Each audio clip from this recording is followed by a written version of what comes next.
అందరికీ నమస్కారం. మాట మన వ్యక్తిత్వానికి ప్రమాణం.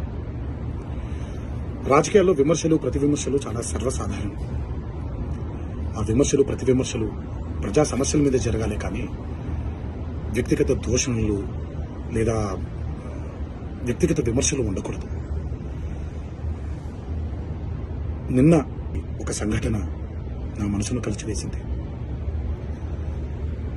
ఎప్పుడైతే మనం ప్రజా సమస్యల్ని పక్కన పెట్టి వ్యక్తిగత దూషణలకి దిగుతున్నాము, ముఖ్యంగా పురుష పదజాలంతో మాట్లాడుతున్నాము, అది ఒక అరాచక పరిపాలనకు నాంది పలుకుతుంది. అది తప్పు. మన సంస్కృతి, మన నవనాడుల్లో, మన జవజీవాల్లో, మన రక్తంలో ఇమిడిపోయినటువంటి ఒక సాంప్రదాయం. మన సాంప్రదాయాల్ని రాబోయే తరానికి జాగ్రత్తగా భద్రంగా అప్పచెప్పాలి, కానీ మన సంస్కృతిని కలిచివేసి కాల్చేసి రాబోయే తరానికి ఒక బంగారు బాట వేస్తున్నాం అనుకుంటుంటే అది మన తప్పు. అది మనం చేసే చాలా పెద్ద తప్పు.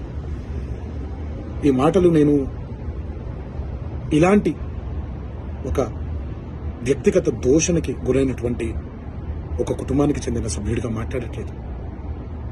ఈ మాటలు నేను ఒక కొడుకుగా, ఒక భర్తగా, ఒక తండ్రిగా, ఈ దేశానికి ఒక పౌరుడిగా, సాటి తెలుగువాడిగా మాట్లాడుతున్నాను. రాజకీయ నాయకులందరికీ ఒకటే విన్నపం: దయచేసి ఈ అరాచక సంస్కృతిని ఇక్కడితో ఆపేయండి. ప్రజా సమస్యల మీద పోరాడండి.